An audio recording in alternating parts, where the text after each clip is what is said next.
अब देखिए दौरा विदेशी, क्या हुई राहुल की जासूसी। मैं हूं आपके साथ आशा झा। क्या विदेश में राहुल गांधी की जासूसी की जाती है? यह सवाल उठा है कि कांग्रेस नेता सैम पित्रोदा के आरोपों के बाद इंडियन ओवरसीज कांग्रेस के चेयरमैन सैम पित्रोदा ने इल्जाम लगाया है कि एयरपोर्ट और होटल और यहां तक कि मीटिंग हॉल तक भारतीय दूतावास के अधिकारी राहुल पर पैनी निगाह रखते हैं। हालांकि सैम पित्रोदा ने अपने आरोपों को लेकर कोई सबूत नहीं दिया है। इन आरोपों के बाद बीजेपी की पूरी पलटन सैम पित्रोदा पर टूट पड़ी और फिर यह आरोप लगाने में जुट गई कि राहुल गांधी का सिर्फ एक ही एजेंडा है, वो है विदेश में देश का अपमान करना, भारत की छवि धूमिल करना। लेकिन सवाल यह भी है कि राहुल ने आखिर विदेश में ऐसा क्या कह दिया जो वो देश में नहीं कहते। सवाल यह भी है कि गंभीर मुद्दों पर बात करना देश का अपमान भला कैसे हो सकता है। देखिए,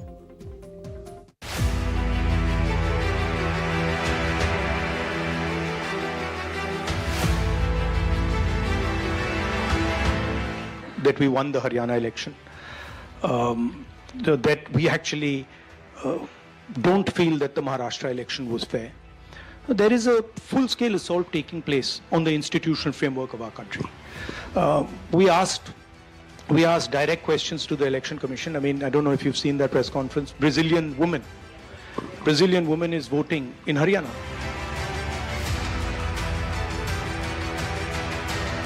Is a wholesale capture of our institutional framework. When you look at our intelligence agencies, you look at the CBI, you look at the ED, they've been weaponized. Look at the number of cases that the ED and the CBI have against BJP people. You'll find the answer zero.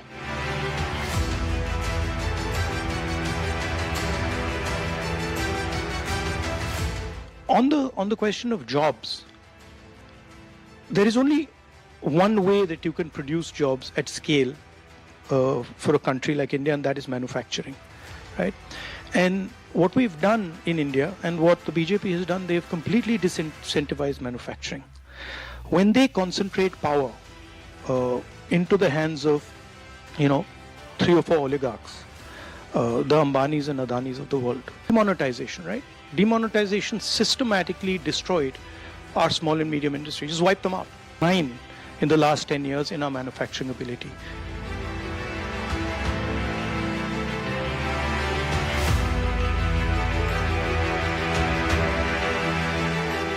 My view is that it will become very difficult for democracy to sustain itself if we are not able to produce, because you will simply not be able to give the requisite amount of jobs that you need to create a balanced system.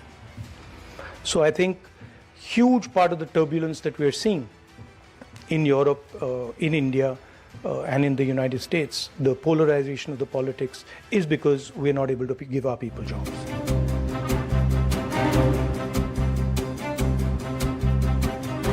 अक्टूबर में Colombia और दिसंबर में Germany. 2 महीने के भीतर लोकसभा में विपक्ष के नेता राहुल गांधी ने 2 विदेशी दौरा किया, लोकतंत्र और संविधान पर संकट का सवाल उठाया, देश में बेरोजगारी के संकट को भी विकराल बताया। हालांकि हमेशा की तरह बीजेपी ने राहुल गांधी पर विदेश में देश का अपमान करने का इल्जाम लगाया। बीजेपी के कुछ नेताओं ने तो उन्हें देशद्रोही तक बता दिया। सवाल है कि क्या जनता से जुड़े मुद्दे उठाना गुनाह है, और राहुल गांधी जो बातें देश के भीतर कहते हैं, क्या विदेश जाकर उन बातों से पलट जाएं? जाहिर है इन सवालों का जवाब तो आया नहीं। लेकिन ओवरसीज कांग्रेस के चेयरमैन सैम पित्रोदा ने राहुल के विदेशी दौरे को लेकर कुछ ऐसा दावा कर दिया कि देश की सियासत में खलबली मच गई। सैम पित्रोदा ने एक टीवी चैनल के साथ इंटरव्यू में आरोप लगाया कि राहुल गांधी के विदेश दौरे के दौरान भारतीय दूतावास के अधिकारी उन पर नजर रखते हैं और दूतावास के लोगों को भी राहुल गांधी से मिलने से रोका जाता है। सैम पित्रोदा ने कहा, मैंने खुद देखा है कि होटल से लेकर मीटिंग्स तक एयरपोर्ट पर लोग हमें देखते रहते हैं। हमें बताया गया कि कई बार दूतावास लोगों को फोन करके कहता है कि वो राहुल गांधी से ना मिले। लिखित सबूत नहीं है, लेकिन अनुभव के आधार पर कह रहा हूं। सैम पित्रोदा ने कबूल किया कि उनके पास इस आरोप को लेकर कोई सबूत नहीं है, लेकिन उनका अनुभव यही कहता है। जाहिर है बीजेपी को भी मौका मिला और उसने सैम पित्रोदा के साथ राहुल गांधी और कांग्रेस के खिलाफ हल्ला बोल दिया। यदि राहुल गांधी जी केवल सच कहते हैं और ये सर्टिफिकेट सैम पित्रोदा जी कह रहे हैं, तो फिर सैम पित्रोदा जी अपने वाक्यों पे बता दें। 1984 को उन्होंने कहा जो हुआ सो हुआ, तो क्या हुआ? सच बोलना बड़ा मुश्किल है। झूठ बोलो और धार्मिक भावनाएं भड़काइए और झूठ बार बार झूठ बोलना, लड़ाना आज के समय में उसी का मान्यता मिल रही है।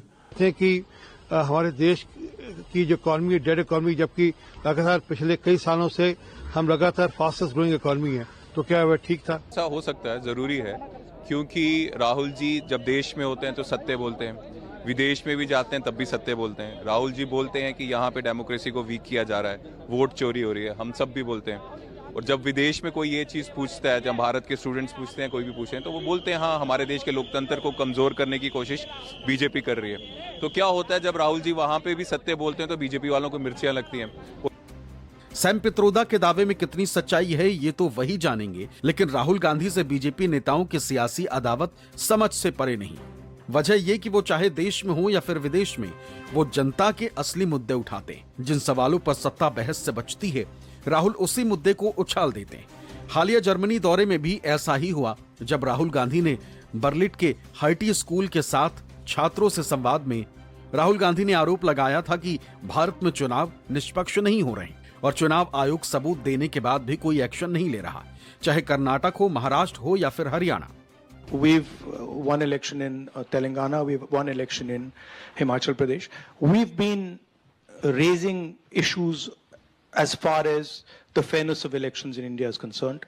I've done press conferences where we have clearly shown, without shadow of a doubt, that we won the Haryana election. That we actually don't feel that the Maharashtra election was fair. There is a full-scale assault taking place on the institutional framework of our country. We asked direct questions to the Election Commission. I mean, I don't know if you've seen that press conference. Brazilian woman is voting in Haryana. I mean, is on the voting list 22 times in Haryana. One woman is voting 200 times in one polling booth. And when we're asking these questions to the Election Commission, we're not getting a response. So that's one aspect of it, that we fundamentally believe that there is a problem with the electoral machinery in India.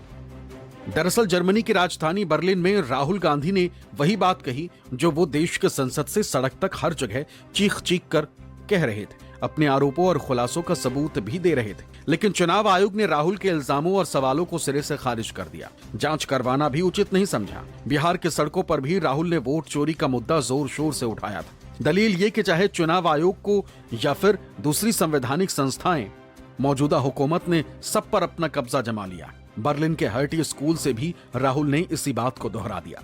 Second thing is that there is a wholesale capture of our institutional framework. When you look at our intelligence agencies, you look at the CBI, you look at the ED, they've been weaponized. Look at the number of cases that the ED and the CBI have against BJP people.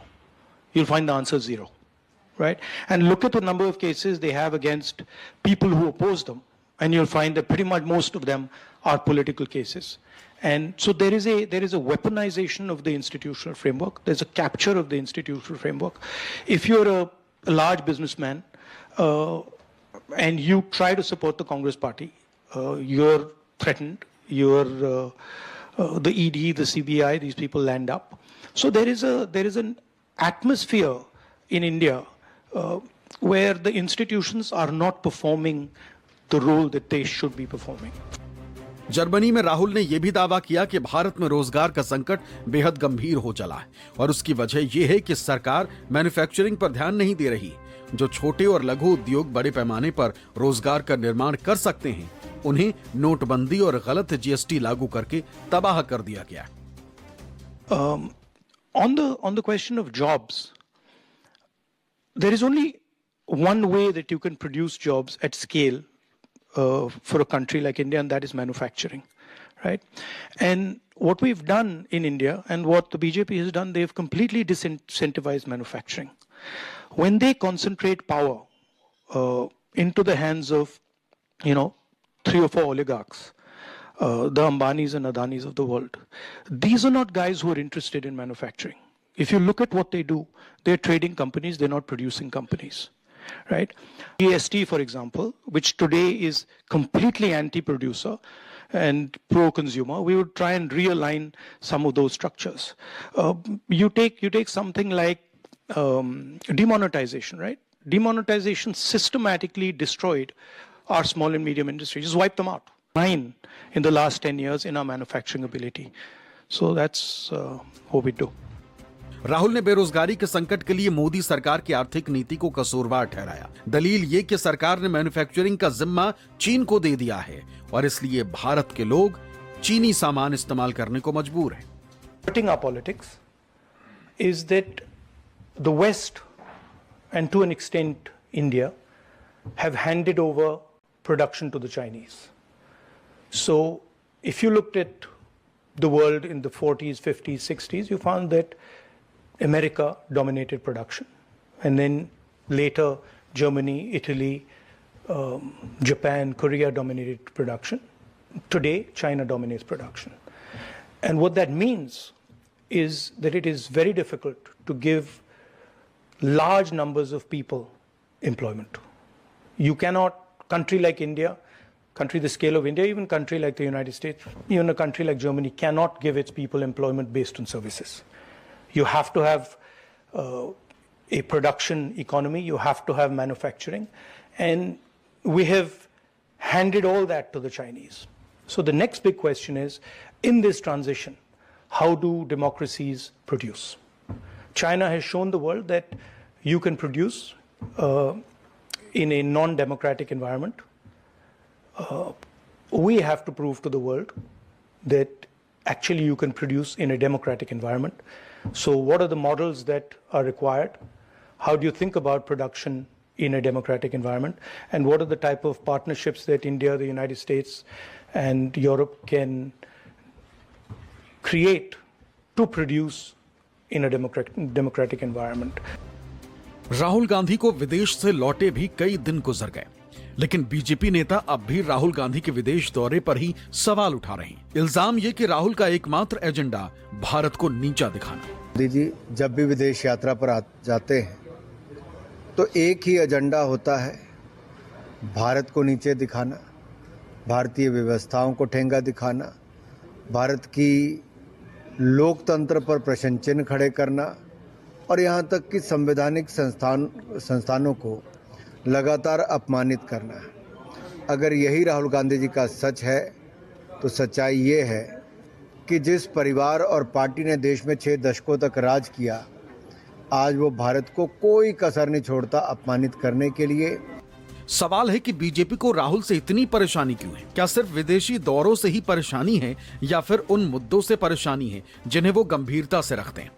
चाहे देश में हो या विदेश में, भारत लौटने के बाद भी राहुल गांधी ने वैश्य समुदाय के लोगों से मुलाकात कर उनकी समस्याएं सुनी और लगे हाथ ये भी दावा कर दिया कि मौजूदा सरकार देश में उत्पादन बढ़ाना ही नहीं चाहती, सिर्फ चंद व्यापारियों के हाथ सब कुछ सौंपने की कोशिश कर रही है। Okay. If you are using small and medium business as a funding source, you cannot concentrate power like the Prime Minister. Yes, sir. Prime Minister is basically saying that I'm going to build monopolies in every industry.